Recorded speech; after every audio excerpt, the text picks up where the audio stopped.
Welcome into the Press Row Show. Somebody's missing here. They left their house, allegedly, prior to 5 p.m. I left my house officially at 5:25. I'm here, he's not. But welcome into the Press Row Show. Joined by one of our favorite guests, Jackie Spiegel from the Philadelphia Inquirer. Hi, Jackie. How's it going? It's going well. It's going well. Intern Andrew's here on the ones and twos, as Russ likes to say. Hello, everybody. Yeah, there he is. He's over there. I will say, in Russ's defense, this is the latest that I've gotten here in the past 2 seasons. I usually like to get here like at least an hour before. Yeah. I got here 30 minutes before we went live. Yeah, I was hustling. It is a nightmare traffic situation out there. So to be fair, there's a Phillies game across the street. There is. Right, and they're going to draw 40,000 people for the Phillies. They did yesterday, so they're going to get 40,000 again today. So that does make it a little bit more busy down this end. But Russ wasn't down here at 4:52 when he texted me, Jackie. He wasn't here at that time, and I got down here, and there was a little bit of traffic. I got here. I left my house at 4:20. Yeah. I got here. Oh, sorry, 5:20. I got here at 5:45. See? But I also live like very close. Yeah, but I get it. Russ is a little bit further, right? But you got to be a little bit better prepared. I didn't even know the Phillies were playing until I started driving, and I was like, "Oh, there's a little bit of traffic." You think he would know by now? He runs a sports media company. That is true. Right? That follows Philadelphia sports. You think he would have known by now? The Russ Joy Show. But anyway, he's not here. So it's just you and me to kind of kick things off and then talk about this team in what is the final Press Row Show of the season. I'm honored. Yeah, final Press Row Show of the season because it's the last home game. Snow the Goalie will continue after this, but this is our last one here at the Wells Fargo Center and the last game being played at an arena called the Wells Fargo Center. Do we have a new arena game here? Not one that's been put out there officially yet. Ooh, little tease there. Sorry. There is one, but it's not public knowledge yet. So Flyers, Blue Jackets. Actually, the game has meaning tonight, Jackie. Thanks to the Chicago Blackhawks winning in that shootout against the Montreal Canadiens last night, the Columbus Blue Jackets are still clinging to a playoff hope. Did you watch that game last night? I watched the end of it. Did you see how they didn't know that puck went in the net? I know. I don't know how they missed it. I don't know how they missed it. Like the replay showed, it was more obvious than the Blackhawks scoring against Michael Leighton in the Stanley Cup Final in 2010. It was more obvious than that, and yet they didn't know. Nevertheless, Blue Jackets have a lot to play for tonight. So the Flyers are going to have to bring an A game a little bit to play up to this. It's not just going to be one of those games with two teams with nothing to play for. Correct. It should be interesting to see. I mean, Sam Erson's in net. Yeah. I think that sends a little bit of a sign where things are with him and where the belief is with him. It's interesting to see. I don't think Devin Kaplan's in the lineup tonight, but he's somewhat. It was a bit of an interesting day. Yeah. Well, I mean, let's talk about that stuff. I know that's one of the reasons we brought you on today. It is. I won't say what happened about this one today, but for the first time, ever, we had a guest ask us to come on. Well, I just spent 5 days in St. Louis, so I missed you. Yeah. And obviously I missed the show. Yeah. And, I just spent 5 days in St. Louis covering the Frozen Four. Yeah. Talked to Alex Bump multiple times. Yeah. Talked to Devin Kaplan multiple times. Talked to Pat Firschweiler. Yes. Multiple times. We'll get into all three of them today. So let's start with Devin Kaplan, who is here, burning a year on his ELC. Interesting, right? Yeah. What do you make of that? I don't know. It's, I think he's a good kid. I think he's a big kid. I think he plays a big game. He's a power forward. He's still growing into that power forward role. But obviously, if he's burning an ELC, his first year of his ELC, he's not going to Lehigh Valley once this season ends. It puts a little bit more control in the Flyers' hands, I would say, maybe, because it's a 3-year, but already 1 year's burned, so it only gives him 2 years to kind of figure things out with the organization instead of 3 years, I guess, down the line. I don't know. It's interesting. It's interesting to see what the future holds for him with the organization. But I think he's a kid that's determined. I think he's a kid that knows he has a lot to work on still. So it'll be interesting to see what the future holds for him. Yeah, I don't think it's all that big of a deal to burn the ELC, the first year of the ELC. I look at it as they see it and say, okay, we're going to give this guy a 2-year run and see what we get, see what we have. Yeah. Right? Instead of having to commit almost a third full year, there's we're signing him out of college, and when he's done his college career, we think there's a little bit of something there. We'll give it a shot. If it doesn't work out, it's only 2 years at a low number. I think that's part of it is that it kind of gives loopholes for both. Yes, I agree. Yeah. I agree. And so I know a lot of people thought that it was like the Flyers were stupid for doing that, for just like one game, maybe if he plays the finale. Well, you got you and you got other guys that are doing this right now, and they're not even playing, and those teams are actually going to play in the playoffs. Yeah, for sure. Yeah, but there's those guys. That's the point. Those guys could play in the playoffs. Right. They potentially. I mean, Minnesota's a little on the fence right now. Right. They potentially could play in the playoffs. So, but really, it's not like it's a star player or a top prospect that you're burning a year of their entry level contract. It's a guy you're taking a chance on. So it's low risk, high reward kind of. Yes, I would agree. Yeah. Like I said, he's still someone who's kind of growing into this game. I don't know if you watched, especially the national championship game. Yeah. I mean, he was driving to the net. He was being active. He was creating a lot of his role. And I talked to Cole Eiserman about this too, who's on his line. Is that a lot of it is that yes, he's a big body and whatnot, and he still has a lot of growth in his game, but he creates a lot of space for him. And Cole Eiserman is like your Alex Bump. He is a goal scorer. That is what he does best. And yeah, it's interesting to see what he could potentially grow into. I mean, even Jay Pandolfo said he's still got a lot to work on. I don't know if it would have been advantageous for him to return to college for one more year, anyway, or 2 more years anyway. So might not make him pro. Yeah, no, I think it's a totally worthwhile gamble by the Flyers. It's not hurting them, and it's not in any way, and it's not hurting the kid in any way. So I think it's totally fine. Also signing today, their ELC, but this one doesn't kick in until next season. It's Alex Bump, and he will go to the Phantoms on an amateur tryout contract. I love how the loopholes exist for this kind of stuff to take place. So he can sign his entry-level contract, play this year, not have it count, because he's on a different kind of sort of fake contract to play with the Phantoms for the rest of this year. Massimo Rizzo did it last year. Yeah, I know. And his guys that do it. The NHL allows this nonsense to take place. I mean, it's whatever. It's fine. It's fine. A lot of teams do it. I'm not saying the Flyers are the only team do it. A lot of teams do it. It's silly. Like, the guy is your player. You drafted him. You want him to play. He should be under contract. Not like, oh, well, we're going to sign him, but it doesn't kick in until next year, and we're going to do this fake contract for the rest of this year. Would you rather him not be playing right now? No, he should be playing. Okay. Like to me, I'm in. But you can't. The rules are, and that's a collective bargaining agreement, not necessarily. The rules is that he cannot make the AHL roster if he wasn't on the AHL roster. I know. If he has an NHL, it's very complicated. Which is the problem. That's the problem. It's been like that for years. Yeah. And that's why this whole ATO thing is stupid. Like, any player you want can play in the playoffs if you sign them to an ATO. Like, it doesn't, like, so why have the rule in existence? Well, I don't think no, obviously a pro can. But pro can, yeah, of course. But any one of your prospects, if you wanted to, sign an ATO, you can go play after the deadline, no problem. So then why have the rule to begin with if you can't go after the deadline?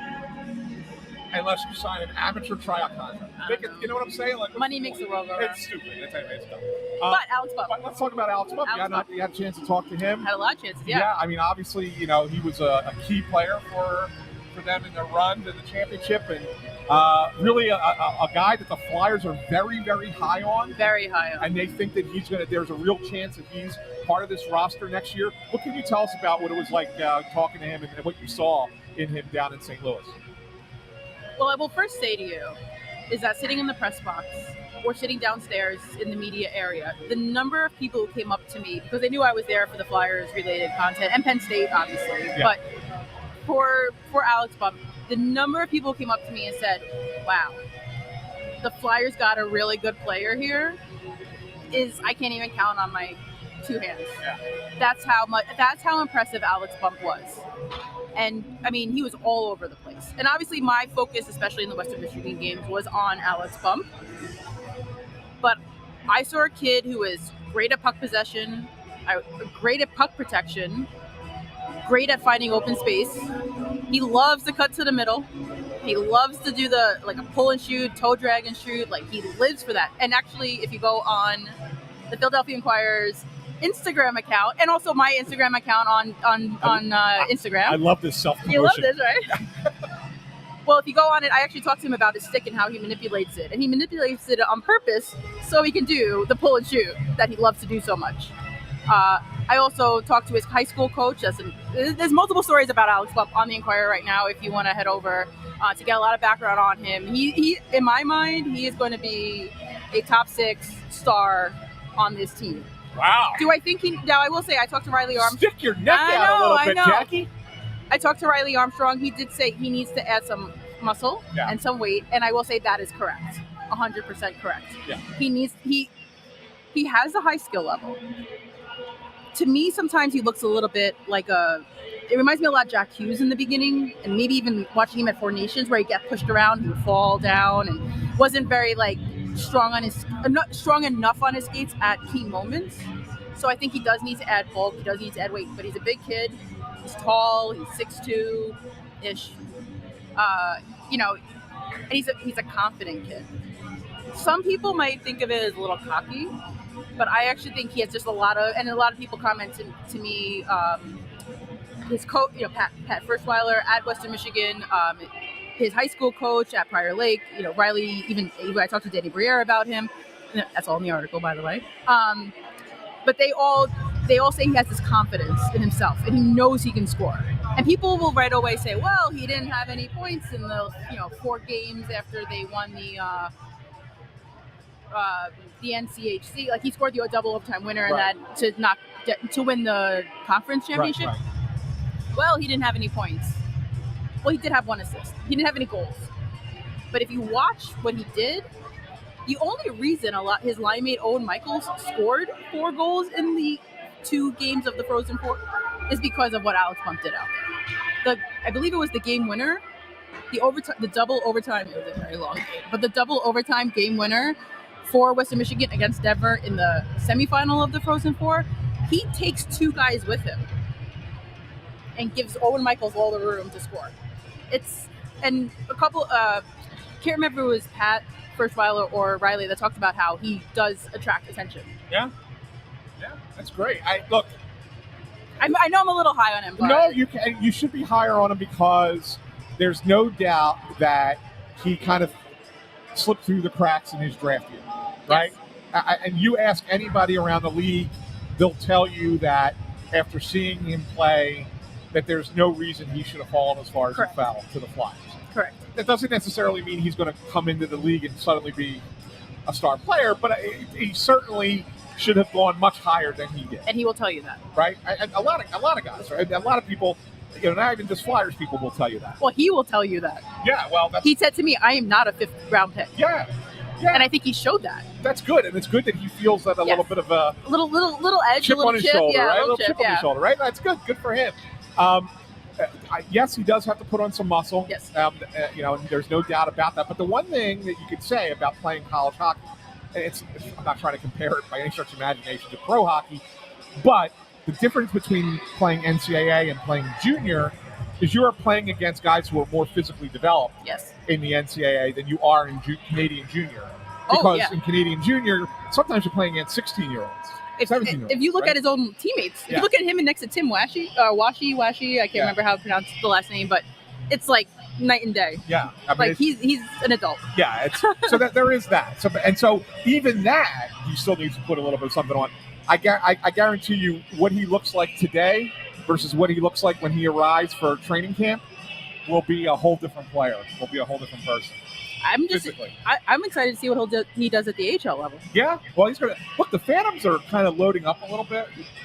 They could actually make a little bit of a run in that AHL playoff. Yeah, it's always that fine line though between making okay, we got all these pieces and they're really good, or there's no chemistry yet developing and it kind of falls to the wayside. Well, they're trying. They're trying at least. So, and I kind of like the idea that they're giving these guys who are going to be on the team next year, who are going to, push for roster spots with the Flyers next year. They're giving them all the opportunity to succeed right now. Okay. Not bad. So you talked to Pat Freshweiler. Huh? I did. What were your impressions of this guy? There's a reason I'm asking this question, and I'll get to my breakdown as to why we're there. But tell me a little bit about Pat Freshweiler. Well, first of all, I talked to him multiple times. I talked to him on the phone first for my Alex Bum story. I talked to him in St. Louis as well. And I watched a lot of him on the bench, right? As I kind of made a joke in one of my stories, like as a Flyers beat writer, you're kind of trained to see to look at the bench and to look at how the coach reacts and interacts. And I have to be honest, I was very impressed. Yeah, I was very impressed with Pat Freshweiler. I talked to him a lot. There's actually another story, a separate story on Pat Freshweiler, where I talked to him about his coaching style and his strategy and how he wants to run a team. And this is not a guy who's a college coach. This is a guy who coached 5 years with the Detroit Red Wings as an assistant. Right. He has NHL experience. Correct. He knows how to run, and he runs his team like an NHL team. I was impressed by his calm demeanor. Like, there was one point they're up, I don't even know, like 5-2, and he's like on the bench, you see him being like, "That's all right, like, okay, that's great that we got a goal, but maybe 4-2. I mean, but he was kind of saying to them, like, it's great, but we have to remember what we're here to do, kind of thing. The only time I ever saw him like freak out on the bench a little bit was Alex Bump actually broke a ski lace, and it took him a while to get. He lost like 2 shifts to get this fixed because according to Alex, it broke. It got put back in. It got put back in incorrectly. He needed to get it fixed again. So he called it shenanigans when I talked to him after the game. And that was the only time I maybe saw Pat kind of be like, what is going on right now? But overall, I'm impressed. I think he runs a strategy similar to what John Tortorella does or built here. I'm not saying that the Flyers need to maintain that same like strategy and everything. But when you have these young guys, it might not be a bad thing. But he's not a John Tortorella. I want to preface it. And that's what I was just going to point out. Like, I mean, it's one thing to say you can have a John Tortorella structure. Yes, I'm not saying he's also wants guys to go like diving after blocking every shot. But also not be the same kind of coach that the way you treat people or talk to people or handle your players like that could be different. But you still have the same. I don't see that same personality in him. Oh, hello, Russ. Oh yeah. But I do like the fact that I think every game I've been listening to you and Jackie on a 5 or 10 or maybe 20-second delay. But that's the beauty of the Press Row show. Yeah. Yo, this city better get its mother bleep and bleep together before the World Cup gets here, because it was an absolute abomination. Horrible. I don't know. 422, the Schuylkill. I got rerouted into Conshohocken. This is what you get for trying to follow a GPS. Just drive the same damn route every time.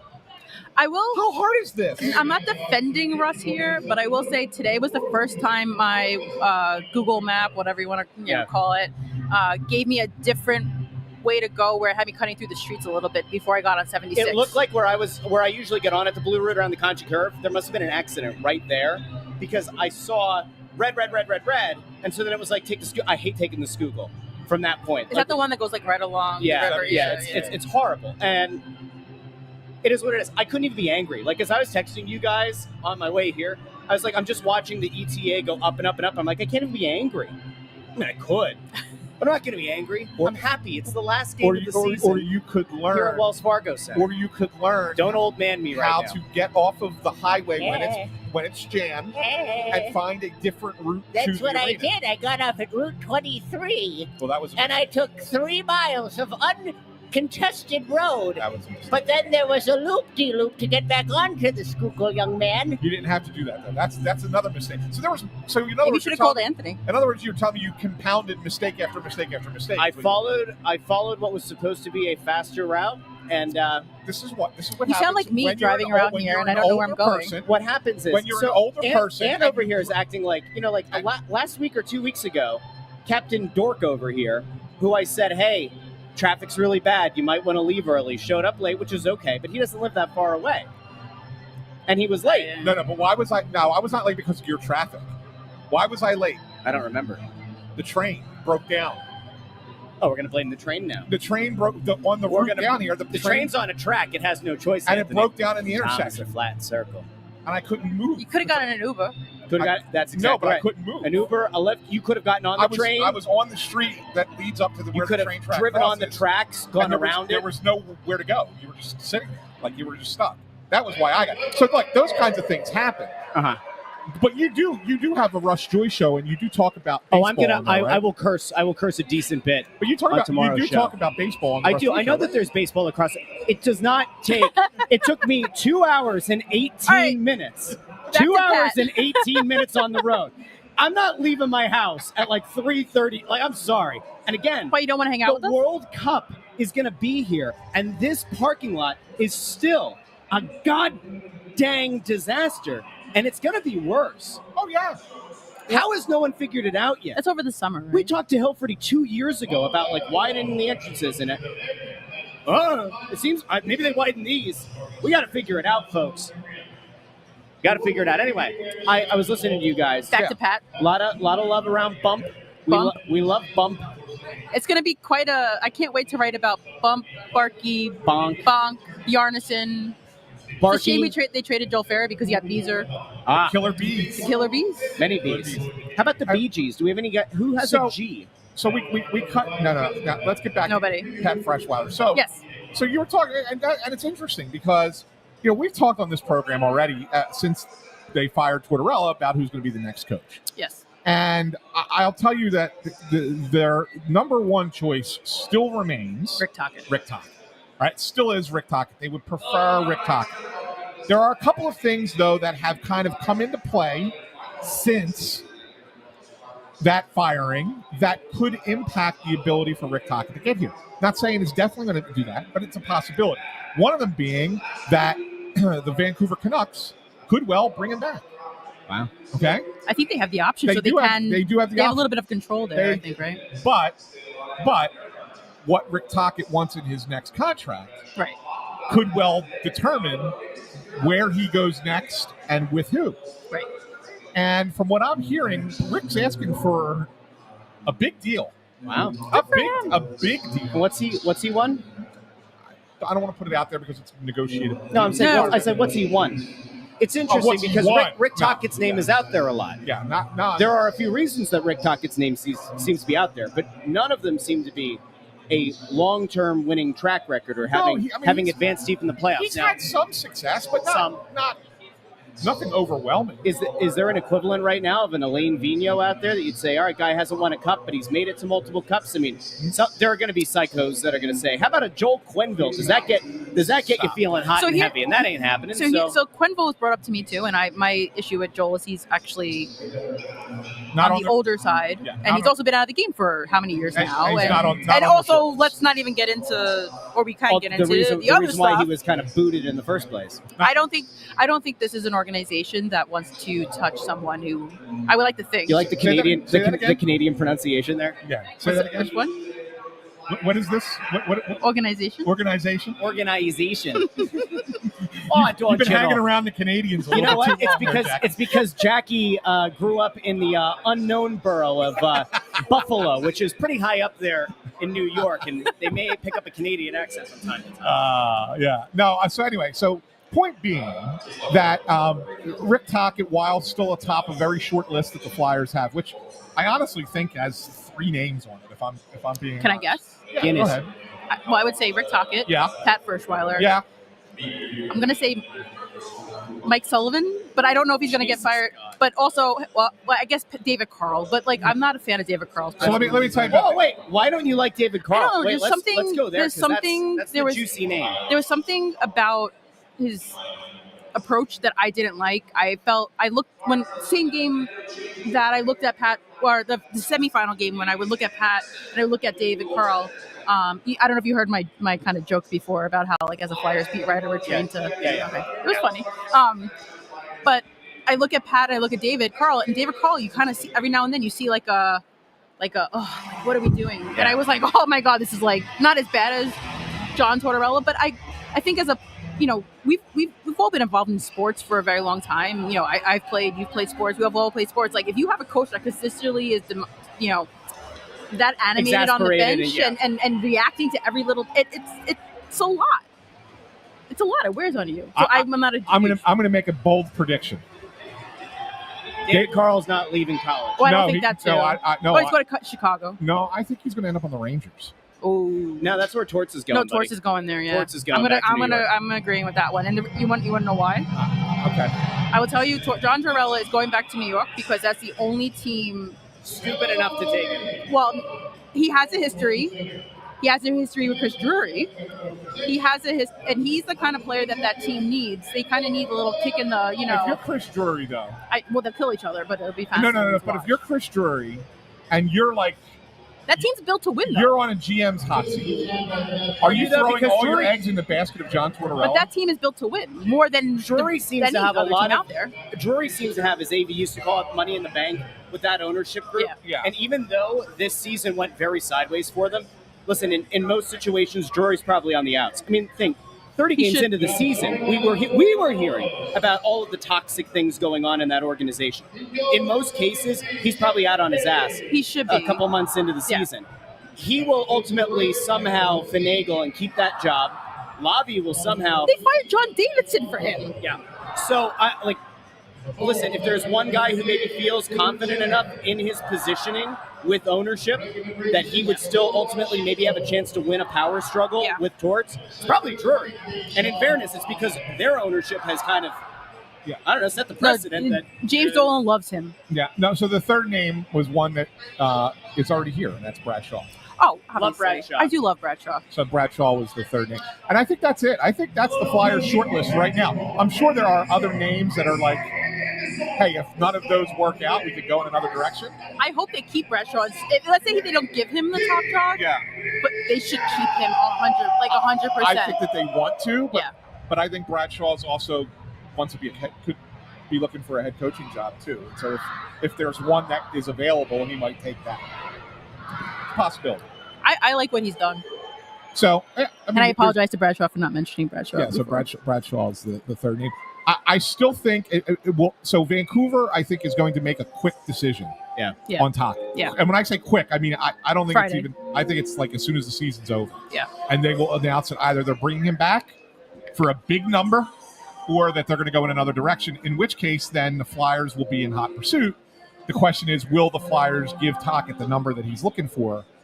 And when I tell you it's big, it's big. And it's bigger than what Tortorella was making? I'll tell you off the air. All right. Because again, I don't want to. What was Torts making? 5? I don't want to Four, burn. I don't want 4. I don't want to burn. Because it could be a negotiation tactic.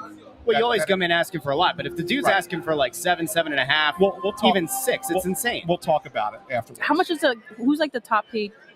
How much does John Cooper make? I think Cooper might be but see, it's not. But he's also won 2 cups. Not everything is public knowledge. Right. Not every coach's contract is public. Not even every contract, as we saw today. Yeah. So, but anyway, so I think Freshweiler's an interesting name. Cooper's $5.3 million a year. Thank you. So the thing with Sully's making 5.5.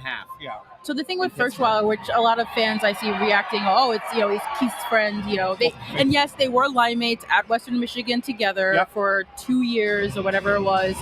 Obviously, yes, they're friendly, whatever. But again, he has NHL head coaching experience, assistant coaching experience in the NHL. Yes. He's paid the dues. It's not like he's some guy walking in off the street. Like, he's put in the work, and what he's done at Western Michigan is turned it into a bit of a powerhouse. And Western Michigan's been around for a really long time.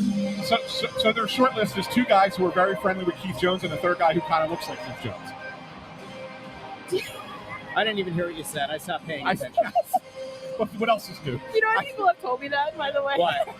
I just said Keith Jones' brother? I said there are 3 options. There are 2 guys who are very good friends with Keith Jones and a third guy who looks like Keith That's Jones. exactly right. Yeah, okay. That's what I thought. Anyway. Listen, I don't hate the idea of Bradshaw being brought back. Here, the real question is this, right?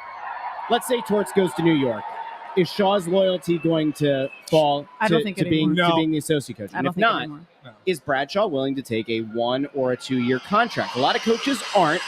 He's long been an assistant coach, an associate coach. you almost have it as like a prove it deal. Listen, I think that the Flyers are going to make enough moves and are going to go for the playoffs next year. I do. And to that end, I don't think you need to go out and get the guy who's going to be here longer term. I think you need to figure out, to some extent, is Bradshaw and are the wins that you've racked up here, in fairness, against some teams that did have maybe the dying embers of a playoff hope, but they're not total nothing burger teams that you've played against. Figure out, is this, because I say it's beyond a new coach bump. It's beyond that. So is it real? And does he resonate with these players? Don't lock in long term, but why not try to get a 1 year or 2 year deal? Now, if he pushes for 3 or 4, sure. Go out and explore the market. That's where I'm at. It's hard to hire a coach on a 1 year deal. Yeah. It just is. In any sport, really. I mean, it's just hard. Even 2. Two is tough as well. I mean, that's part of David Carl's argument about not wanting to be an NHL coach, is the coaching carousel, the recycling of coaches, how you don't get time to grow and build a team like he did in Denver. If you listen to a reporter asked him after they lost in the semifinal, we have to ask you, what's the thought process moving forward? And he was basically like, oh, you can read all my other, quotes that I've said about it, kind of thing. And those are the quotes. The reason he doesn't want to make the shift is he doesn't like the culture of the coaching carousel. Which is fair. It's fair. He's certainly and he's happy out there. He has a very successful program. He's watched other guys make that jump, notably Dave Hackstall. He's very close to Jim Montgomery. Look what Jim. Although he created his own issues, but yeah, he also has loyalty to Denver. Is it safe to say he's going to be coaching in the NHL next year? Is it safe to say that regardless of who the Flyers hire, half the fan base is going to hate it? Yes. Yes. And on that bombshell, it's time to end. Thanks for watching. We'll see you next year. I won't even say half the fan base. I will say those who are loudest and where they are loudest on social media will hate it. Yeah, I mean, of course, no matter who it is. You can't make everyone happy in life. There's a large contingent that want to see Carl as the coach because he's the hot name, and you look at the age and you think about building and kind of building this thing up from the ground up. And I get why there are people who are enamored with him and enamored with the success that he's had at the international level and at the college level. I get it. I just don't think it's going to happen here.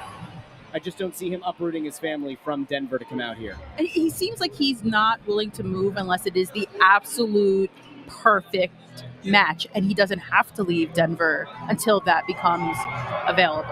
Yeah. All right, Jackie. So wrap it up. Yes. Final appearance. Thank you for all you've done. Oh, thank you for us this year. We love having you on. Here you go. I love coming on. Here you go. This is correct. If Brindamore somehow flames out, says something about the Rantanen deal again, and gets let go in Carolina, if he were to come here, that would pretty much be a unanimously well-received hire. I agree with that one. But that might be the only one, in fairness. No, it won't be, because I think you'll get people saying, same old Flyers, hiring a former player, you'll get that crew.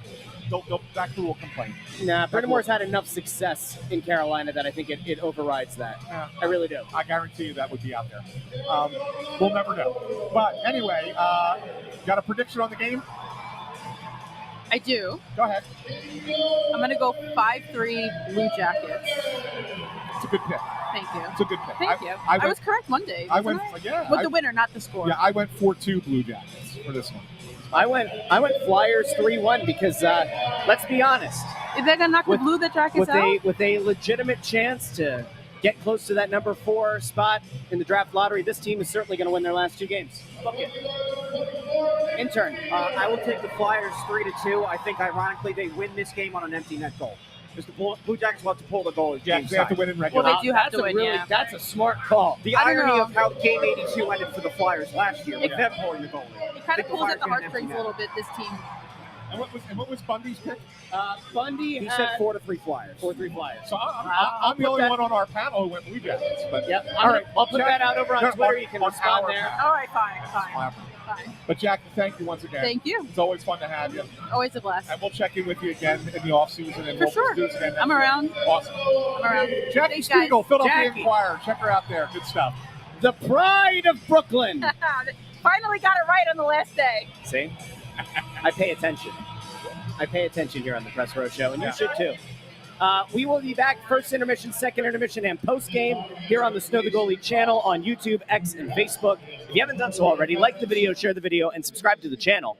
We not only do the Press Row Show, we do regular podcasts. We have a bunch of interviews from the archives that are going to be hitting that YouTube channel. A lot of fun stuff. And you can find the podcast, Apple Podcasts, Spotify, Pandora, Amazon Music, wherever you get your podcast. Okay. We'll talk to all of you. Put Bundy's up. First intermission. Go ahead, Bundy. No, we got to go. What's up?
Oh, welcome into the Press Row Show, the #1 rated pregame, intermission, postgame show this side of the Mississippi South, the Arctic Circle, north of the equator.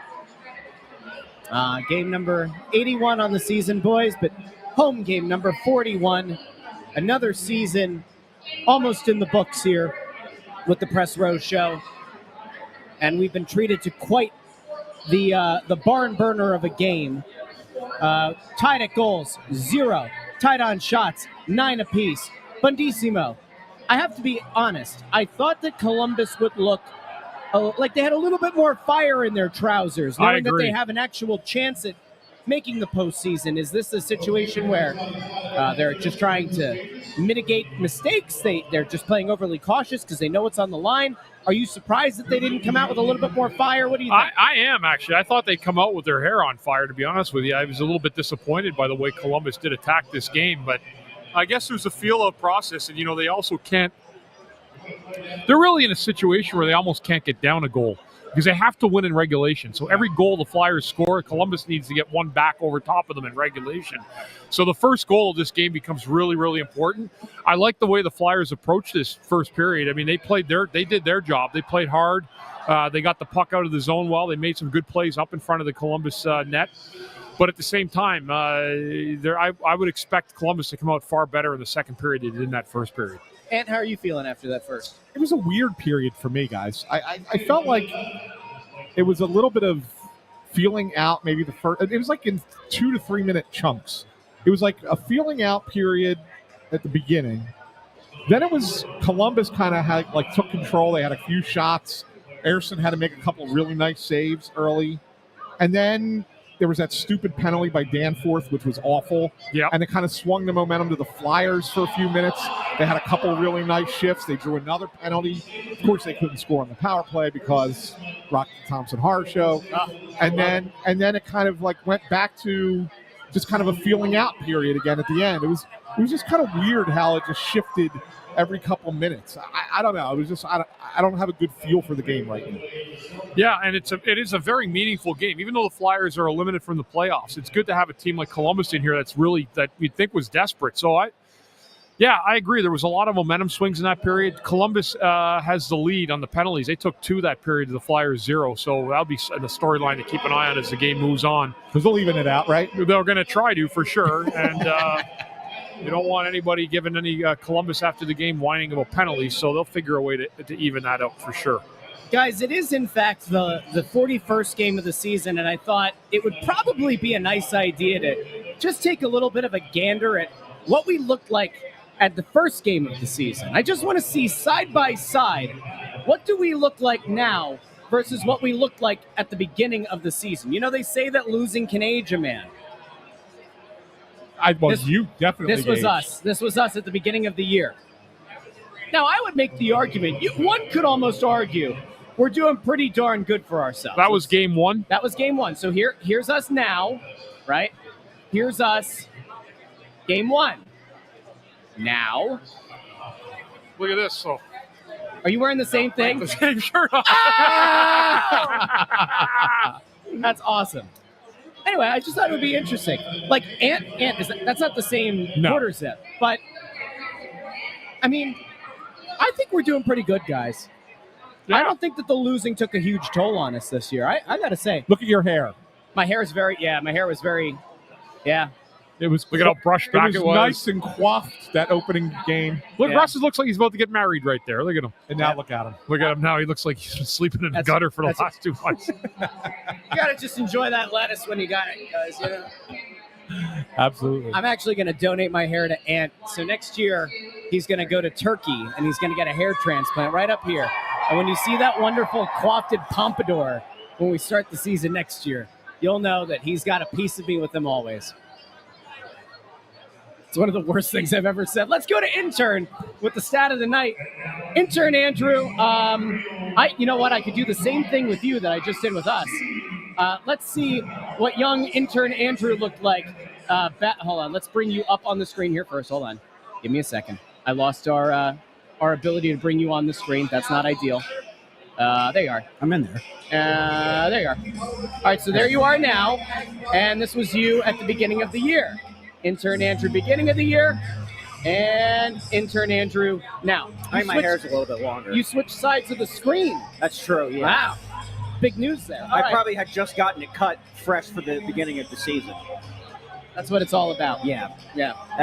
This past month, I've just been letting it go. In case anybody wants to know the score, it's 0-0 here in South Philly. It was really eventful. Intern, go ahead, hit us with the stat of the night.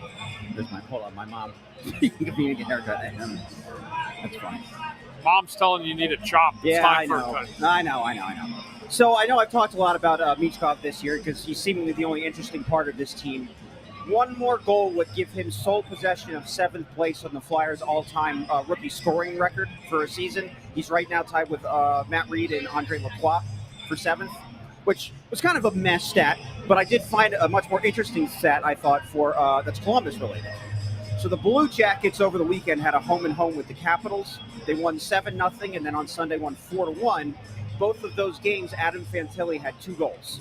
If Fantilli has another 2-goal game today, he'll become just the 3rd player in league history, age 20 or younger, to have 3 consecutive multi-goal games. Wow. I'd be impressed if you can go up with the other 2. Well, I'm pretty sure didn't you use this stat early in the year when Michkov did it? No? No, I don't think so. Not 3 consecutive. I don't know. I thought this one came up. Okay. I might have. Okay. Well, if you remember what the answer was, then go for it. I don't know that I did, though.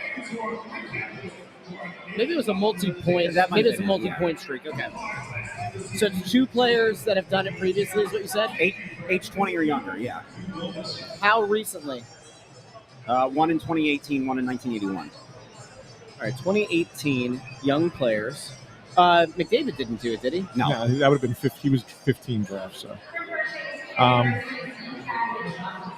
Who's the 18 draft? Buddy? That wasn't that wasn't Nolan Patrick. That Nolan Patrick was 2019. 17. He was 17? 17. So you're God. right. I've expunged it from my brain. The irony is a former Blue Jacket and is rooting really hard for the Blue Jackets to lose right now. So it's a guy who plays for Montreal, who used to be a Blue Jacket. Oh, Laine. Patrick Laine. Interesting. Okay. And the other one's from 1981? Yeah. 81. What team? I think the Oilers. Was that Messier? No. He was really good, though. Curry, Anderson. No. Like, really good. Like Gretzky good? Paul Coffey? It's Wayne Gretzky. It's Wayne Gretzky. Wayne Gretzky. Oh. I don't know. He might not be that good. In fairness, Ovechkin passed him on the goal-scoring list. So how good was Gretzky anyway? Yeah. Plus, you ever see the pads those goalies were playing with back in the Gretzky days? I mean, he'd be lucky to have 800 points. I have a little game we can play. Okay. Since we have to kill some time here. Why do we have to kill time? We have analysis. There's analysis. Oh, for the yeah. first period. Plenty of it. In the history of these two, let's do this like Name That Tune. You ever seen Name That Tune? So you got a bid, right? So who gets to play the game, right? So you can make the bid. All time, there have been 35 players, 31 skaters, and 4 goalies who have played for both the Flyers and the Blue Jackets. How many can you name? I can name a few. Well, give me a number. We're going to see who gets to play the game. Whoever has the highest number gets to play. I can't hear anything. Sorry, guys. Did you hear what my question was? Yeah, it's back in. All time, there have been 35 players, 31 skaters, 4 goalies who have played for both the Flyers and the Blue Jackets. All right, so Provorov's one. Well, no, I'm asking how many can you name? If I had to give you a number, if you had to pick a number, 6. Bid a number. So Russ goes 6. I'll say 7. All right. Andrew goes 7. Can you do 8, Bundy? I don't. 8 players that have played for both teams. If you could do 8, we'll go. You'll be the guy. I'll say 8 then. Okay, Bundy. Name me 8 players who've played for both. Should we write down our answers? All right. Provorov. There's 1. Yes. R.J. Umberger. That's 2. Bobrovsky. 3.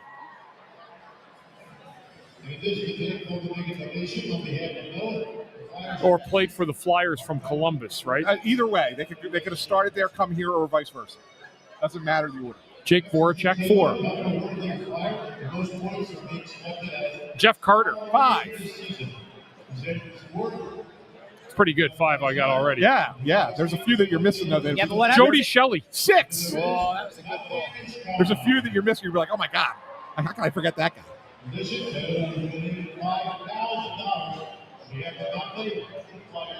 I said R.J. Umberger. Yeah, I said You him. did. Couple guys you played with. Oh, Scotty Hartnell. 7. I've only got one more. You got one more to give, and you win. Give me one more.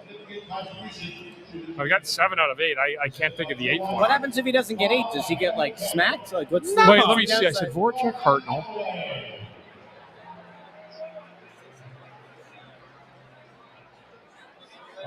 Bundy. Couple guys you played Bundy. with. There's a guy who played here recently that was well liked in the locker room, but it didn't work out. He was a forward. Really, really well liked guy. Recently here? Smaller forward. He never really found quite the success. Very streaky goal Cam scorer. Atkinson. Cam Atkinson. Yeah. That would be 8. Yeah. We help each other out here. Here's some names that you didn't mention, Bundy, that you played with. Andy Delmore. Okay. Yeah, I would never have got that. Kevin Deneen. Never would have got that. Yeah. Right? Chris Gratton. Yeah, never. James Van Riemsdyk. James Van Riemsdyk. Yeah. This one's a little unfair, but you played with a Mike Manila. Yeah, I forgot about that. I never would have Steve got Mason Yeah. play for the... Steve Mason. Steve Mason played for Steve Columbus. Mason. Vinny Prossman. I never would have gotten that. Yeah, actually, I might have gotten that after a while. Luke Richardson. Luke Richardson. Yeah. Yeah. I'm just going with guys you played with. Mike Sillinger. Yeah, Mike Sillinger. Yeah. His son's on the team. Yeah. I think that's it for the guys you played with. Yeah. Some other names. Derek Brassard. Oh, yeah. Friend of the program. Yeah. Michael Delzato. Yeah. He played for the Blue Jackets? Yeah. Where did Dale Weiss come from? Canadians. No, he wasn't there. Wasn't there. No, there is one other guy you played with. Matthias Timander. Okay. Yeah, I don't remember that, though. Yeah, only one season in Columbus, I think, or whatever. But another one. Jeff Sanderson. You didn't know. You No, I didn't play remember. with him. Yeah, I remember. You didn't I play know with him, though. Sanderson. Yeah, played against him. Played against him. How many coaches can you name that coached in both Philadelphia and Columbus? 3. Torts. 2, right? 2. Torts, Hitch. Torts, Hitch. And, I think that's it. Is that it? I think that's it. Hey, Bundy. I have, ever coach in Columbus or no? I have a Hitch-related question. Tubular meats tonight. Somebody had them cranked up really high. So this is actually like dehydrated. This is like finding a mummified hot dog. What would Hitch have said if he had waddled over to the food stand in the press box and found a dehydrated hot dog like this, but he expected a good juicy one? This is illegal in the hockey community. Nobody should come up here and have a hot dog that has no interior, but just burnt skin on the outside. That's not right. Thanks, I got to get back on my hitch a little bit. I've been off it too much lately. Can you hit us with? Can you still do the mating call? I don't think you've done it all year. There you go. He actually used to do that. That's the funniest thing. Really? I'm not like doing it to be funny. He would do that. He'd be like, make some noise on the bench. If he made a bad play, he'd be looking at him like, what are you talking about? That's the all-timer. That was the... There was one other guy you played with. I forgot. I can't believe I forgot. On the list. Goalie. Played for Columbus. I played with him? Yes.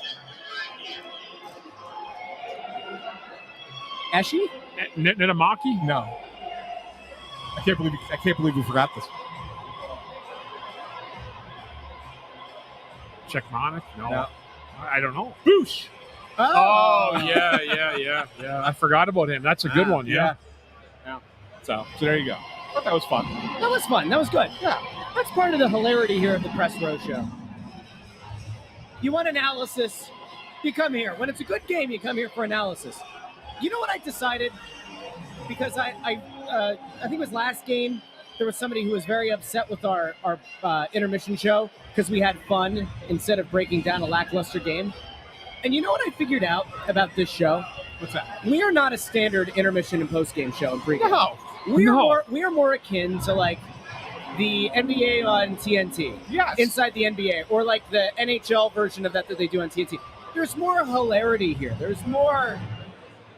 It's hockey. You It's a hockey, can't break down that it's a period for 18 hockey-adjacent minutes. show. There's no way. Well, the other thing that we don't have access to, and that in 2 years of being partnered with the Flyers that we still don't have access to, is highlights. We don't. It's not their fault. Well, no. That's an NHL thing. Yeah, No, it's an NHL thing. there are ways to work around. But if we had access to highlights like they do on TV, or access to the, You think the rights holder wouldn't throw a hissy fit about that? or owned by the same corporate umbrella? Well, we're not. Well, but we're partnered. I will say one thing: replays would be great. Yeah, if we could just get the goal replays, put up a score. I don't know how that could ever happen, but that would be a game changer. I could Russ. yank it off of Twitter, Russ. and who's gonna complain? When I worked for the Flyers, Yeah. Sportsnet complained about content we were creating for the Flyers website. Like, That makes sense if you don't think about it.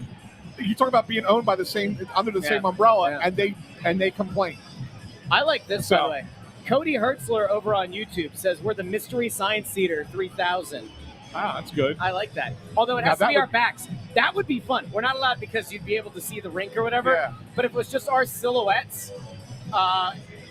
facing the rink Yeah, and the stuff that we say to each other during the game as we're breaking down the game. that would be fun. Yeah.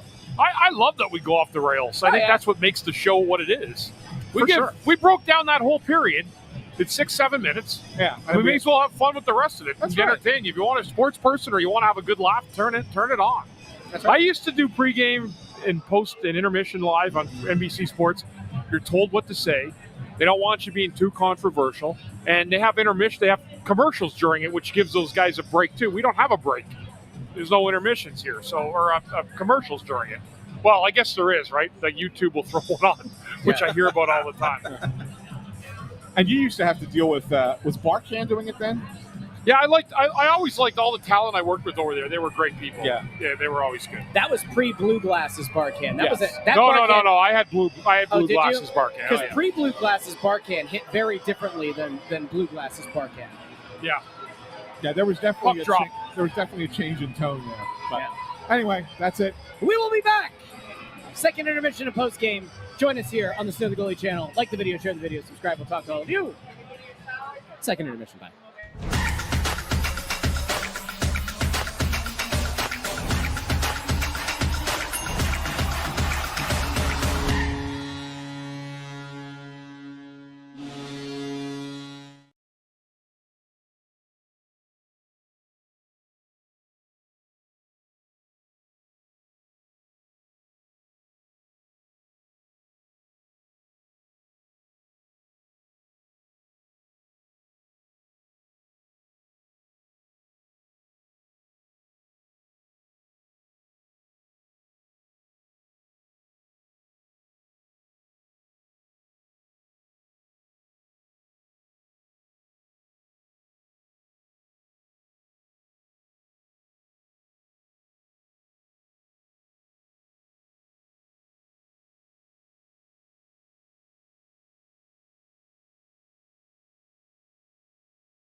the Press Row Show, the number one rated pregame intermission postgame show at the side of the Mississippi, south of the Arctic Circle, north of the equator. And friends, the Columbus Blue Jackets have taken a 2-0 lead over your Flyers.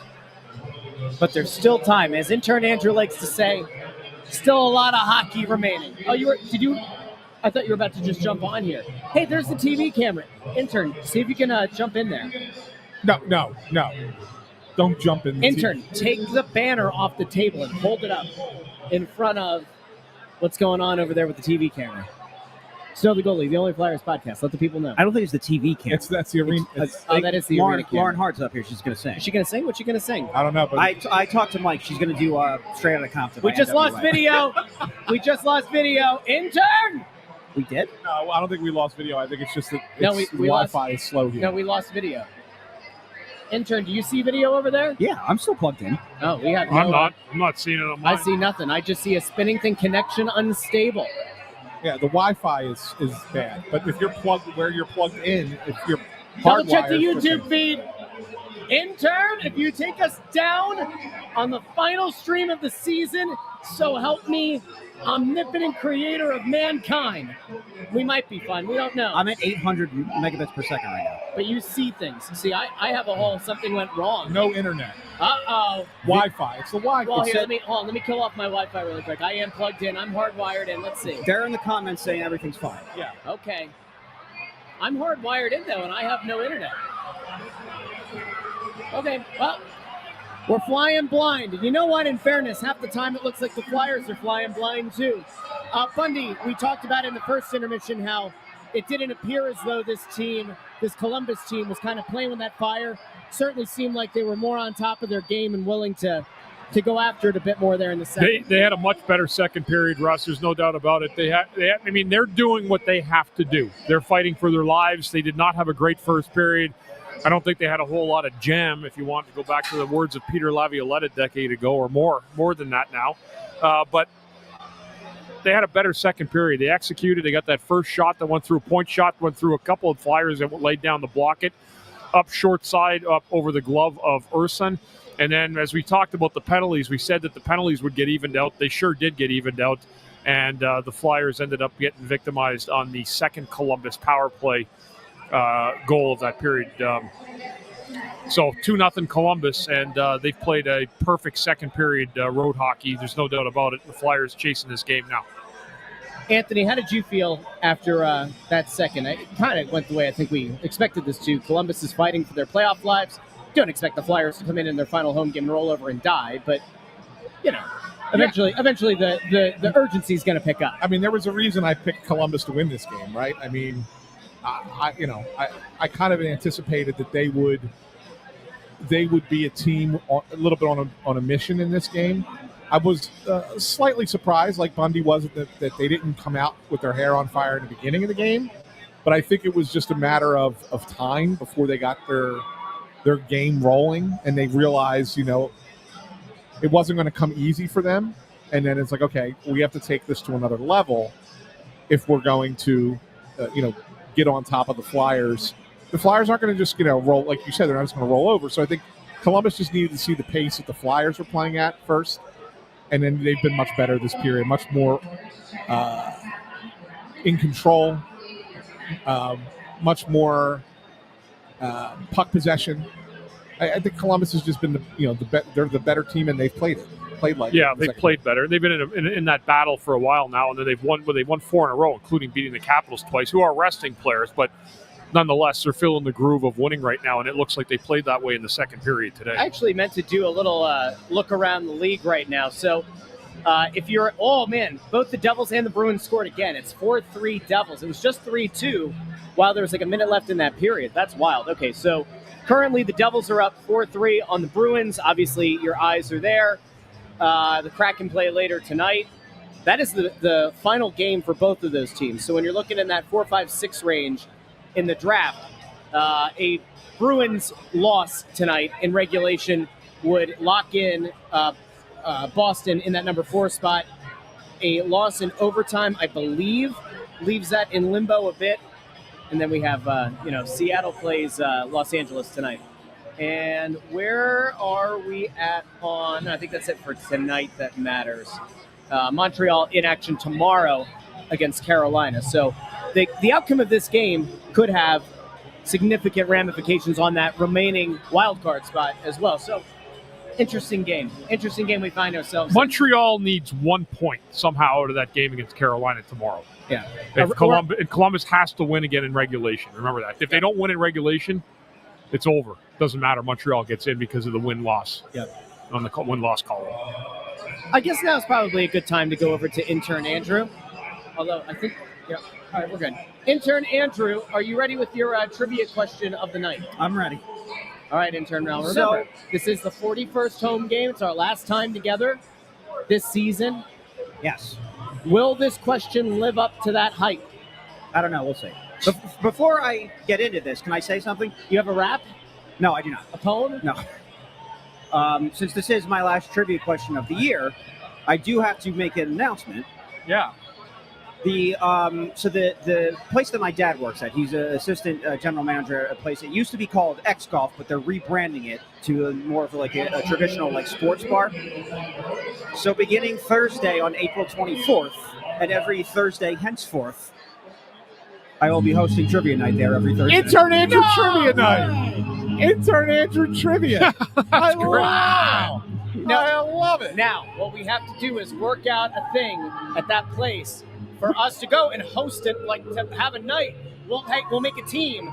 Well, we have to go do our own Quizzo team. No. Yes, that's what I'm saying. We have to be a team, and we'll get a bunch of the Snow the Goalie listeners to come and make their own teams, and you can host. So anybody in the area, Clubhouse Sports Bar in Chester Springs, every Thursday.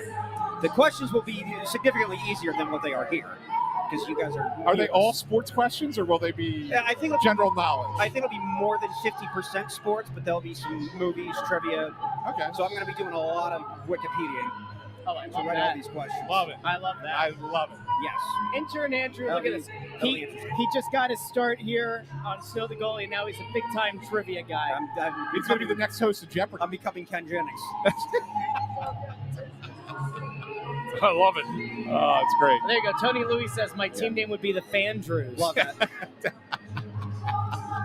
That's good. Lauren Hart's singing right behind. I know. You know, we never got an Intern, answer. like, flips that camera I know a you got little your trivia coming, but Russ, are you going to be doing the Snyder hockey draft again with us? Well, we're going to have to talk about it because somebody over here might have a conflict. We'll have to see. We right. might be doing it. I'll do it with Andrew then. I would love that. All right. There's a good chance. We'll make sure that we make an announcement about that as well. Yeah, that was so much fun last year. It was. That That was a long stream. It Yeah. was a very long stream. All right, And you can anyways. grab a couple of people to do interviews and such that night. Would probably be a good idea. All right, intern. So I believe last Wednesday, when the Flyers were playing the Rangers, Tyson Forster had a hat trick. And then last time we were here was the following Saturday. He had another 2 goals against the Islanders, and somebody put in the chat that apparently they mentioned on the TV broadcast that if he had gotten another hat trick, he would have become just the 3rd Flyer in team history to have back-to-back games with a hat trick. So I went back and found who the other 2 were. So I'll give you the years, 1988 and 1995. Tim Kerr? No. No? Okay, John LeClaire? No.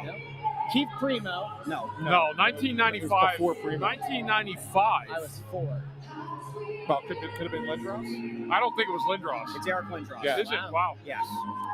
And so We'll 88. put a pin in that. We'll come back to it. So Lindros in 95. Yeah. 88.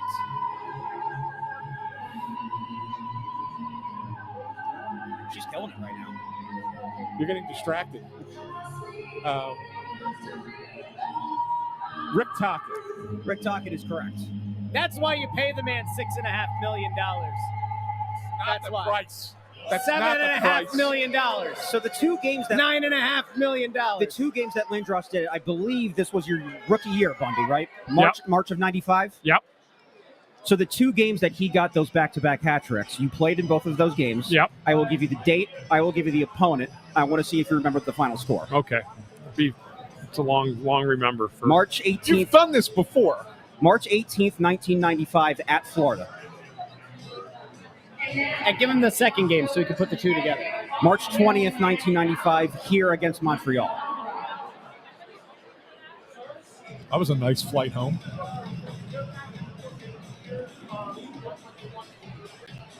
Montreal game, I kind of remember. It wasn't like 7-5 or something, was it? That's pretty close. You had 2 points in this game, as a matter of fact. Was it? I remember. Was it like 9-4 or 8-7-5 or something like that? Right? It's 8-4. 8-4. I said 9-4. Right? Unbelievable. Yeah, Yes. It's unbelievable. You assisted Lindros's first goal in that game. Yeah, and the Tampa Bay game Florida. or Florida game. I don't have any recollection of that game. I'm going to say it was a lower scoring game because that Florida team was good defensive team. So It was definitely lower than 8-4. Yeah, it wasn't 8-4. It was 4-3 in overtime. Okay. You guys won both games. Was 8-4 against Montreal. Patrick Roy gave up all 8 of those goals. Really? Yeah. Good. That's a good trivia. was the game winner in overtime? Was that Lindros, or was that somebody else? Did he have the hat trick in regulation? Somebody else scored the overtime goal. Yeah. So do you want to guess who the other flyer that scored it was? Well, who was Lindros had the overtime winner. Lindros had the overtime winner? It's either going to be the defenseman or Leclerc or Renberg. Because that's all who scored that year. Right. It's Michael Renberg. There you go. Assisted by Lindros and Leclerc. I love that Rob Greeley is calling you Rain Man, because you really are. Yeah. When it comes to this stuff, man, it's unreal. It's unreal, man. Do you want to take a stab at who the Panthers goalie was? John Van Beesbrook. It's Van Beesbrook, Beezer. Yeah, There John you Van go. Beesbrook. There's a great documentary that was made about the Mellenby and the rat and the rat thing about killing the rat in the locker room, and then how that kind of vaulted them forward. This is before your time, so I know what you're referring to. yeah. But there's a great you should look up the documentary because it's a really good documentary. What year did they make the final? 95. Oh, okay, you said it. Okay. No, 96. 96. 96. They lost to Colorado. Colorado. Yeah. Yep. Yeah. They beat the Flyers in 95. One of the worst losses we've ever had. That we were up 2-1 in that series. We lost 3 in a row. That was 96. They beat the 96. Flyers. Yeah, we were up 2-1 in that series. Yeah. Yeah, 95-96 season. Okay. Yeah. That was a bad series loss. Really bad. I remember that vividly, too, and I'm thinking, like, how did we just lose this series with the team we had? Yeah, It happens. It was weird because you played Tampa in the first round, Yep. and you didn't look right against them either. You won in 6, Yep. but that Tampa team was not good. Yeah, they weren't great. And they won 2 games against you guys. Remember they had that big battle with Ulanoff and Lindros? Yeah. Yeah. Yeah. Yeah, that series took a lot out of us physically. Yeah. I remember that. It was a very physical series against Tampa. Yeah, and that was in that terrible arena, the Thunderdome, which is now where the Rays were playing before. We set an the roof NHL blew record off. that game in playoffs that year, like 37,000 people at the game. Yeah, it was a terrible arena to play in. Awful, right? Yeah. awful. The Thunderdome. And then you lost to Florida right after that. That's crazy. But good trivia, Andrew. Thank you. Good Nice work, job. Bundy. Good work. stuff. Good work as always. And now, but see, here's the thing. You're really good at the one question of the night, Right. and it's only 41 total questions on the season. Yeah. How many questions are there going to be, So it'll be each Thursday It'll night? be 40 a week. I mean, that's But it's not just hockey though. I can but- pump out like 100 football questions in 2 hours. you hear that? He can pump it out. Good for him. I got to get you to join the Learned League No. Do not so fall that for you this. can have. Do not fall for this. Because you didn't care. You were. It was the most pretentious. No. What is he talking about? It's a six trivia question thing every day. You take. It's a league. It's a national trivia league, and it's 6 questions every day you have to answer. They take it very seriously. It's tedious. No, Yeah. we don't take it very seriously. It's taken very seriously. It's by the top level people, but not the lower levels. And what level? Who's smoking a cigarette up here? What level am I in? I'm in C. I'm smelling cigarette. It's C eight- for cigarette. eight- Who's I would smoking a love, cigarette? I would love to go back to a game in the 70s and 80s and just watch people smoking darts in their seats. Like, there's something about that lore where you look through a building. I remember it when you look at the building, when you're sitting in your seats and all you see is a cloud of smoke. That's hockey right there, boys. Yeah. That's hockey. I like going into a good sports bar or like a good dive bar, and there's cigarettes, and they got the game on the TV. I have never in my, believe this or not, I've never smoked a cigarette. Neither have I. But the smell of the cigarette with the sports on, and maybe some wings or some pizza, I'm in. Probably a nice little margarita. No, No, not at a dive bar. Oh, yeah. I used to love to have a good cigarette once in a while. Oh, yeah. Yeah? Something about it, especially with a really cold beer. This is years ago, right? But there was just something about that cigarette that was like magical. It never appealed to me. Ever tell you the story about when I walked in, my first game in the NHL on the road is at the Boston Bruins. Uh-huh. And Al Iafrate's doing his stick. And he's a massive man, right? Like he looked scarier than he was, but he was a gigantic human. He had the long hair. And I remember once we were walking in, and we had to pass the Boston area to go into the garden. And Al Iafrate was doing his stick, and I remember he took the blowtorch, had a cigarette in it, and he goes, and I'm like, wow, that's the coolest thing I've ever seen in my life. Just lit that cigarette up with the blowtorch. I thought This that is was right just before, he's smoking a cigarette right while he's doing his sticks. Another story I had once, Anatoly Semenov, my first year was smoking at the Spectrum. Yeah. I told you this story before? Yeah, but go ahead. Yeah, and then and there was another guy too that was out there. I was a guard or something, and I'm doing my stick, and I'm like, oh my God, look at this, Terry Murray. Someone's gonna catch this guy smoking. Yeah. He didn't care. He was like right outside the locker room, and Terry Murray goes up to him. He goes, Semi, don't smoke out here. Come on in the locker room where it's warmer.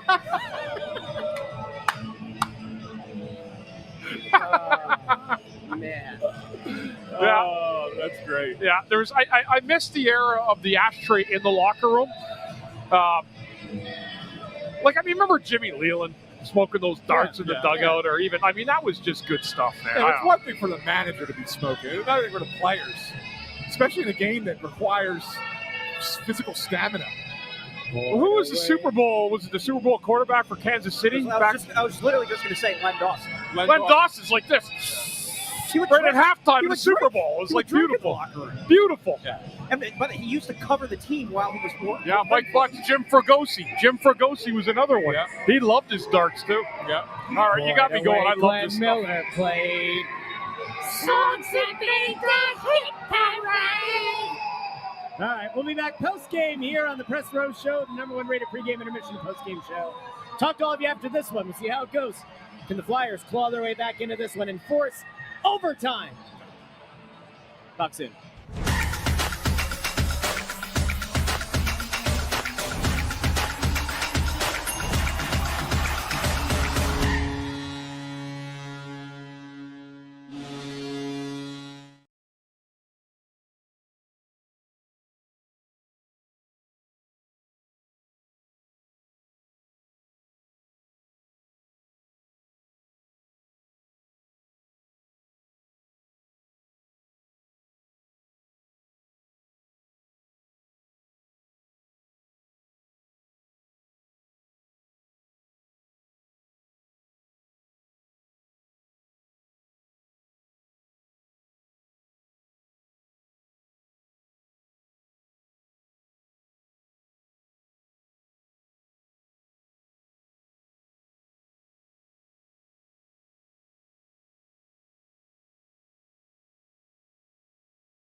On.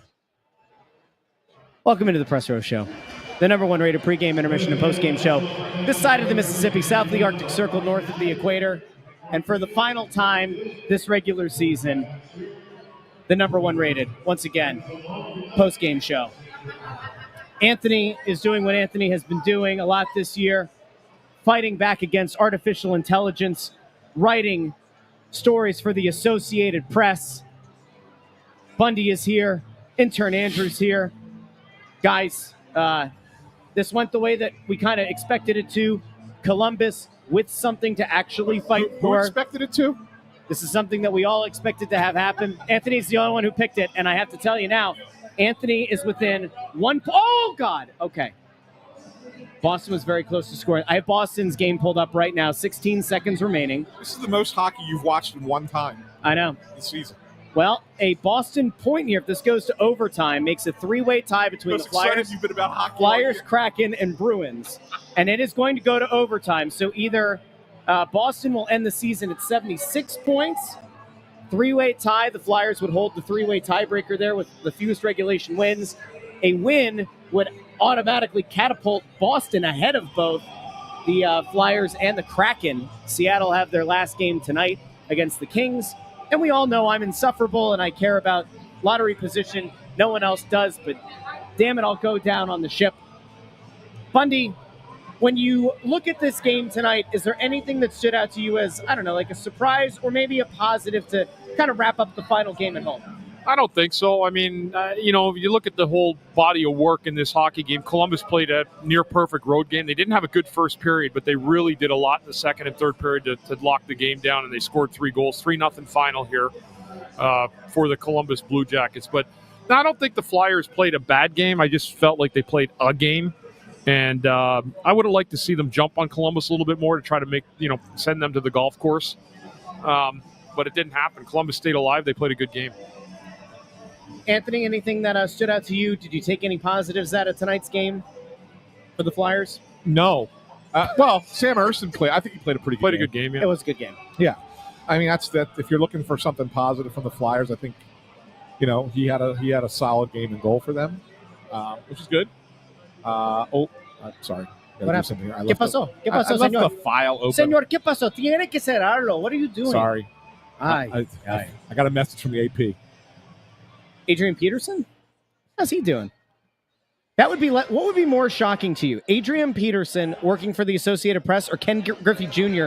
as a credentialed photographer at the Masters like he was this that weekend? real? That was real. Pretty cool, right? Yeah. Yeah. That was pretty cool, actually. Do you remember years ago Randy Johnson was a credentialed photographer? I forget what he was photographing, but he had like it looked like one of those really long NFL sideline cameras. I don't know if you remember that or not, but Randy Johnson, the great pitcher for the Diamondbacks.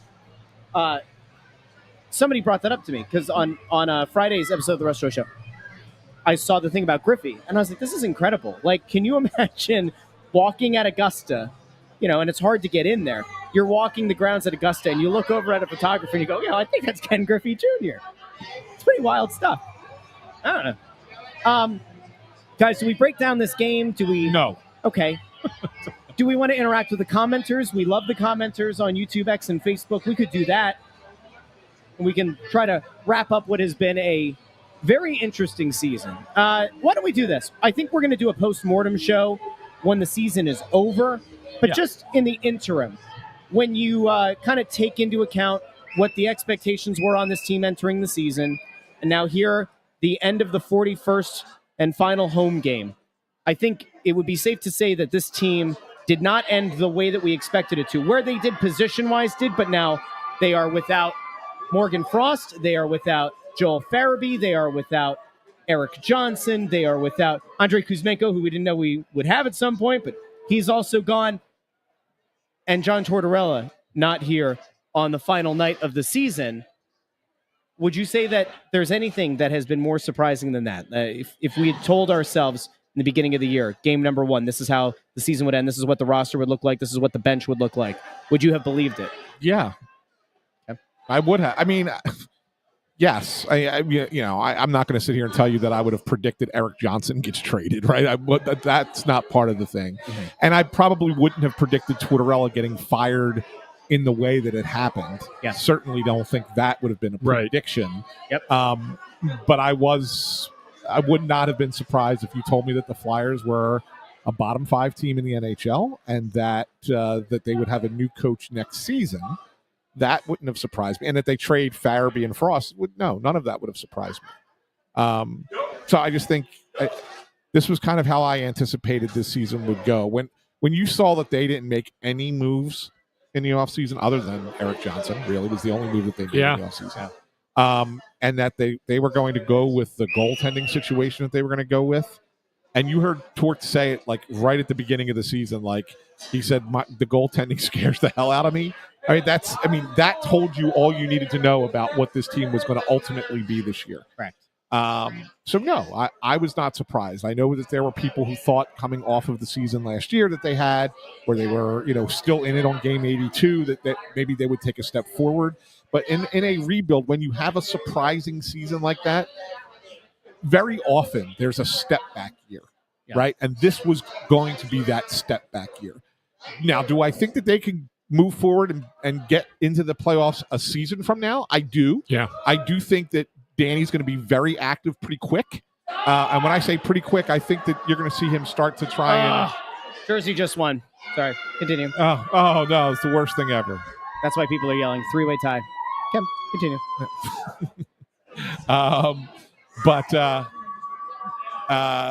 No, but I think he's going to do stuff real quick. And I think he's going to move draft picks.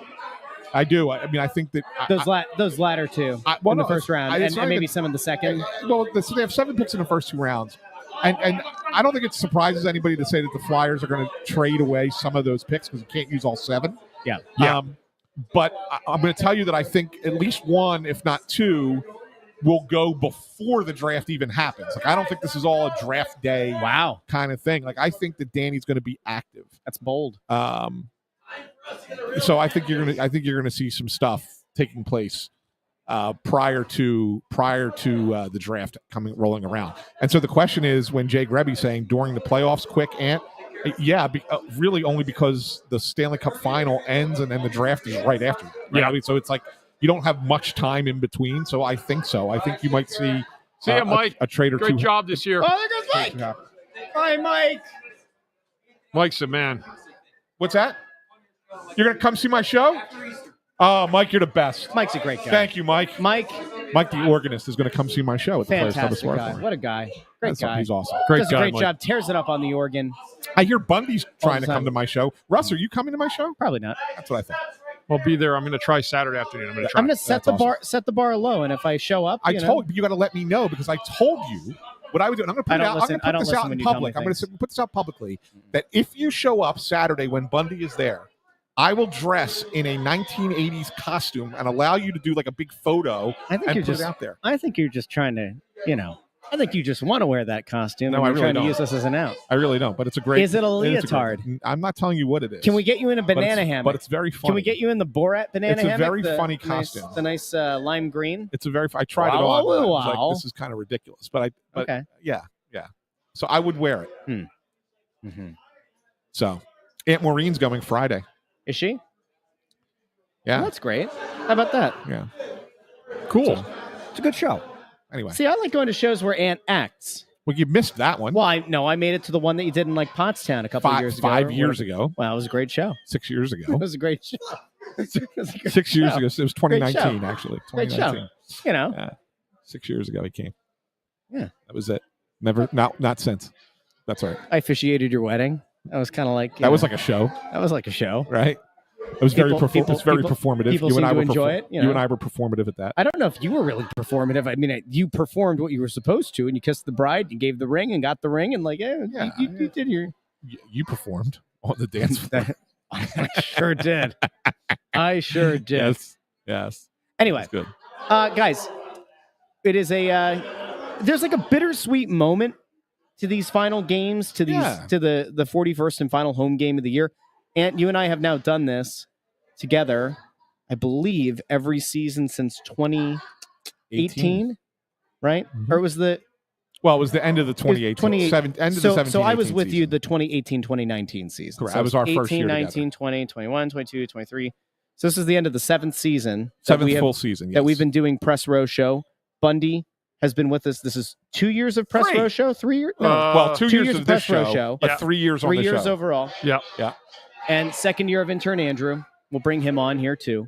2021, I came on the fall of 2021. That is correct. Yeah. Yeah. So 3+ years with Bundy. Yep. The Press Row Show has changed over time.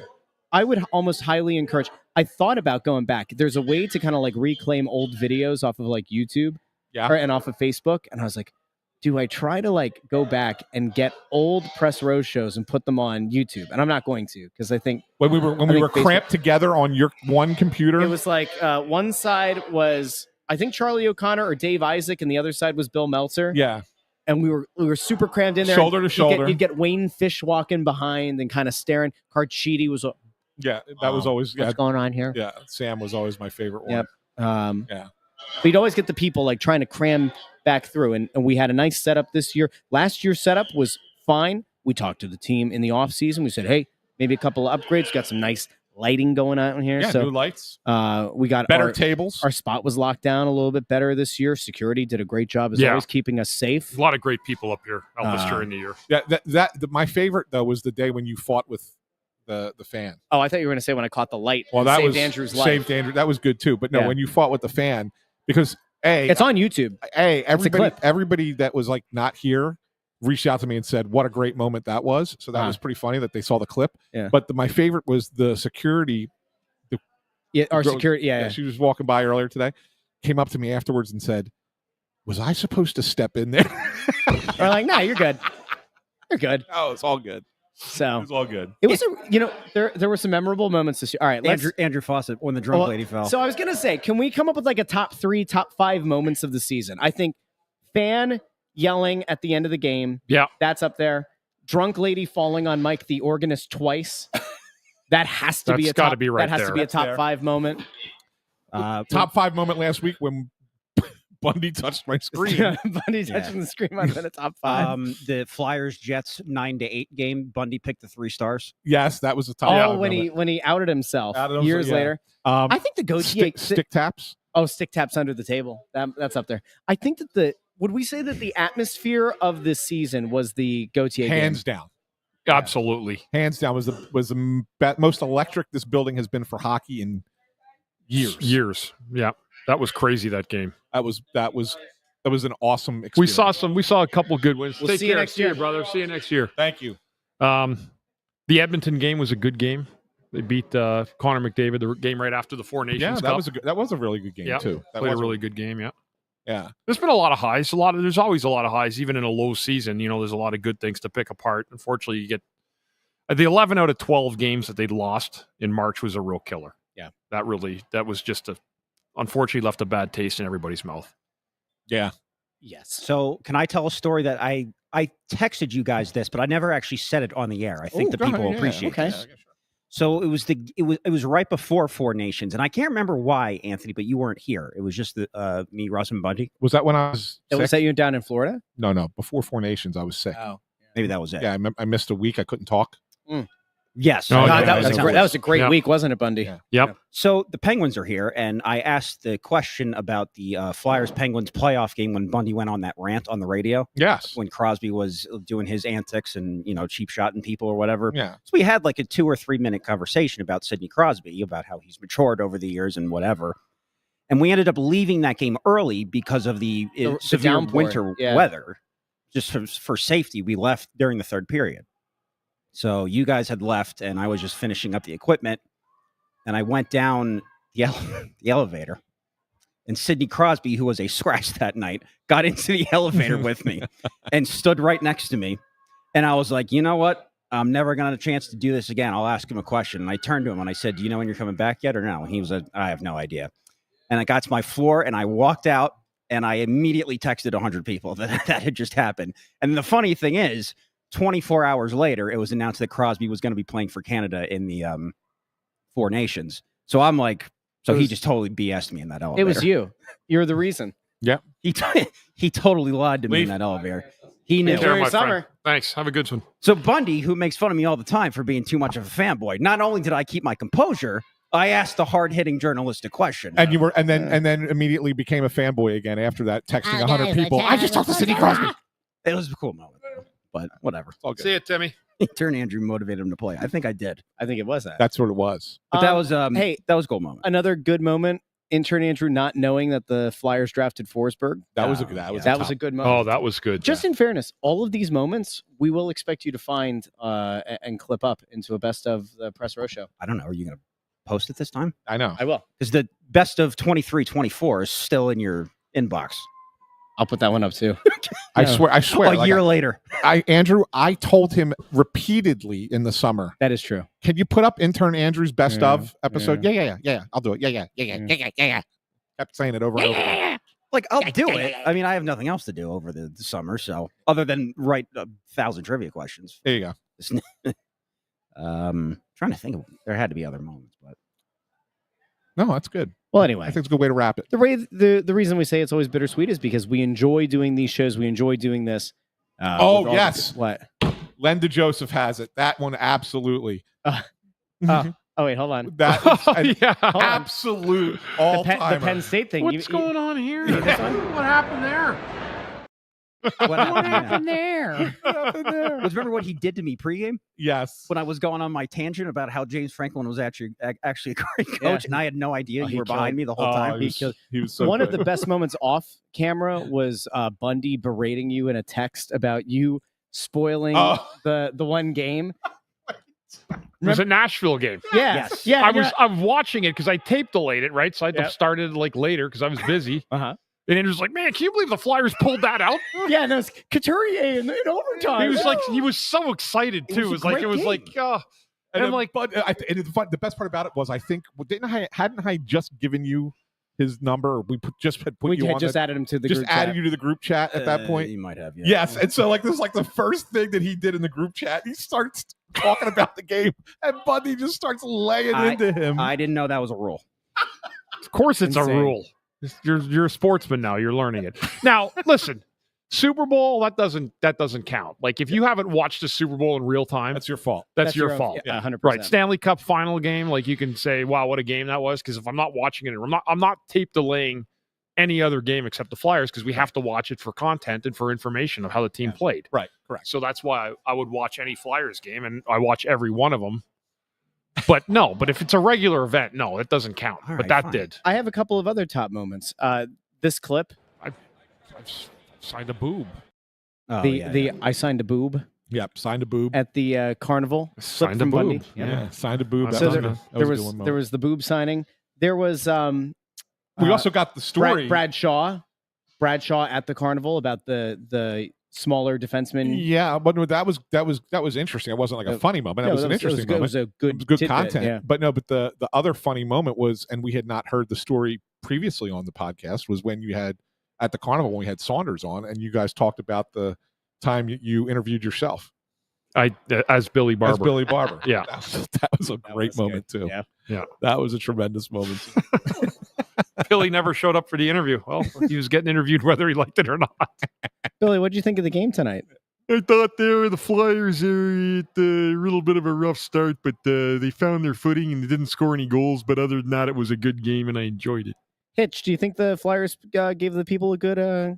I don't care about what happened here tonight. I just care about having a celebration cake for the end of the year.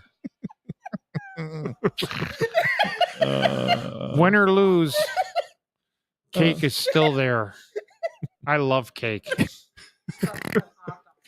And then a hot dog for dessert.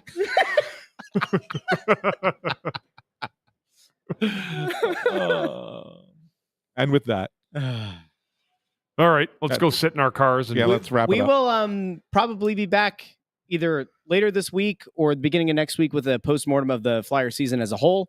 We'll have a few announcements. There's a chance that we're going to be doing the fantasy playoff draft. We'll put a thing out about that. If we do, that'll be a live stream next Monday, right? Mhm. Is that when I saw the draft is in that email, Bundy? So we'll put that out as well. But a big thank you to everybody. Yeah, thanks for this season. It's great to have you guys all with us along for the ride. Thank you to the commenters, YouTube, Facebook. Yeah, and you X. guys are as much a part of it as us. So Yep. thank you for all your comments. It helps get us through some intermissions. When someone brings up a point, we jump on it and we marinate it. Because the one thing that we never do is plan out the show. No, there's no planning.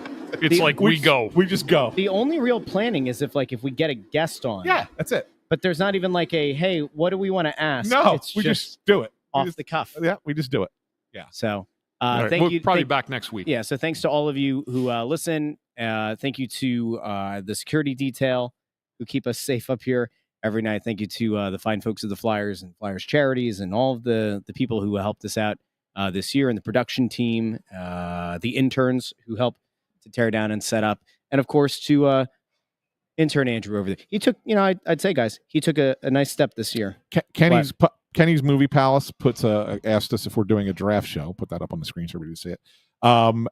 So we actually, during second intermission, Flyers representative was over here talking to us about what's coming up and some stuff we have to talk about. And he says, you guys want to do something for it? We're like, yeah, we want to do something for the draft.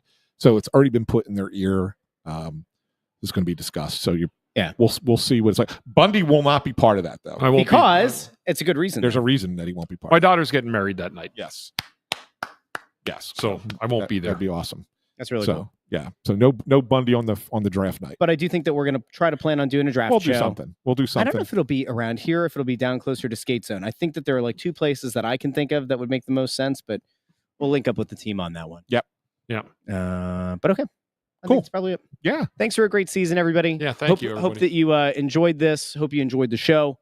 And do us a favor, like the video, share the video, subscribe, share the channel, share the podcast feed, whatever, to other Flyers fans in your life. And hopefully we'll get some good news here.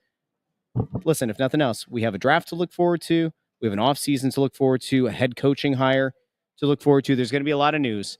And your number one source for that news is the Only Flyers podcast. And yeah, we do happen to be that silly podcast, but we are the Only Flyers podcast. Have a great night, everybody. Thanks again for watching, maybe even listening to the Press Row Show, the number one rated pregame, intermission, and postgame show. Talk to all of you next season. Good night.